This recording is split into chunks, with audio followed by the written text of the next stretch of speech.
هلو، السلام علیکم. کچې ډاکو خبرې کوې؟ زه چې د پخې زه پخې نه سمیع الله خاطر خبرې کوم چې ما یې هغه مشر له لږ ورکوي، زه به ورسره یو څو خبرې وکړم جي. مهرباني به یې صاحبه. ښه جي ښه. هلو سردار صاحبو، پښتون یم جي، د ملکنډ ډویژن نه. ما وی جي او دوه ښکر مې په کار دي.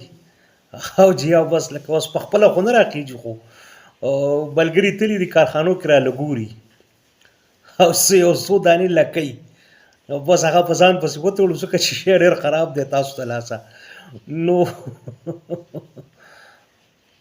ما سرجي یو ورس کو یو خو ښکر خو به پیدا شي راله، لکۍ به هم ځینو ملګرو له پیدا شي، خو ما دا وی چې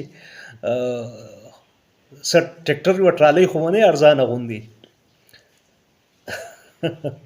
دلته کابلي ګاډي جي او ان سی پي ډېر ارزان میلاویږي، خو مسله دا ده چې بس زمونږ لالچ که نه، او جنومای که څه لالچ که خواسې نه چې بیا مې دغلته فرای نه کې چې زه خبرېږم او تا هاف روسټ کړی ما.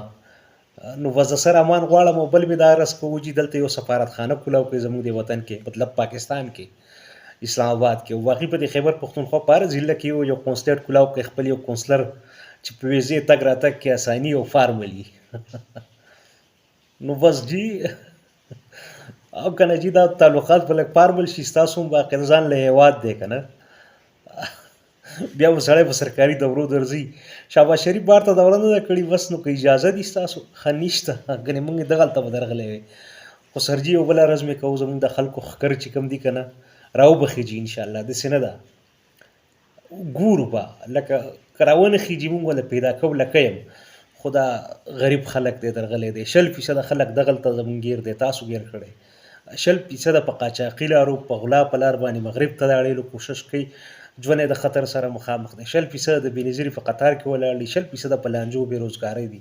زموږ ډېره عاجزي ده، څه زموږ بېوقوفي ده، څه زموږ غریبي په خپل ځای ده. خو نیم خلک رانه مسافرۍ وخوړل، نیم تاسو ګیر کړی، نیم مغرب. نو دقه عرض میں कहूँ जी लग रहा हम दखले ताला क्योंकि जड़ा छोटे छोटे बच्चे होंगे ना, मादा पीऊदा है सब रोला पाएगा, यानी ठुल जाड़ी मतलब है. नो बस अब वज़ीर आज़म से तो कह नहीं सकते, वो तो वहाँ तक आ नहीं सकते, वो आप उसके से दौरे की इजाज़त नहीं देते. पुलिस वालों से क्या है सर, बल्कि हम तो चाहते हैं इमाम मस्जिद की अगर ज़रूरत हो तो वो नहीं, बस पंजाब से ले लो सर. जो भी आप तनख्वाह देना चाहे वो 2 लाख रुपए की तनख्वाह देंगे. सर अगर लोगों ने यही बात याद सुनी तो पता नहीं कितने मौलवी निकल आएंगे, बल मौलवी ना हो के भी आएंगे मौलवी बन के जाके उधर नौकरी की तलाश में. तो हमारी भी मजबूरी है. मोहसिन नकवी खुद इतने नसीब वाला बंदा है ना, उसके नसीब का 1000वां हिस्सा भी मुझे मिले तो मैं कायनात का अमीर तरीन बंदा बन जाऊँ, PCB का चेयरमैन, वज़ीर आला, वज़ीर दाखिला. लेकिन कच्चे के इलाके में उन्हें भी इजाज़त नहीं है, मुझे यकीन है आप इजाज़त नहीं देंगे.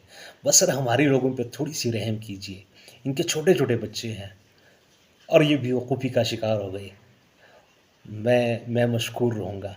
और सर हमारे इलाके में सफारत खाना और कौंसलेट ज़रूर खोलिए, हम मशकूर रहेंगे. हमें आने जाने में, वहाँ लुटने में आसानी होगी. आप लोगों की करम फरमाई होगी. बहुत शुक्रिया. हमारा वज़ीर ख़ारिजा को अगर आप इजाज़त दें तो ज़रूर आपके मुल्क पे तशरीफ़ लाएंगे. नहीं नहीं नहीं, मैं ज़्यादा बात नहीं करता. मैं मुझे ट्रायल नहीं चाहिए. नहीं नहीं.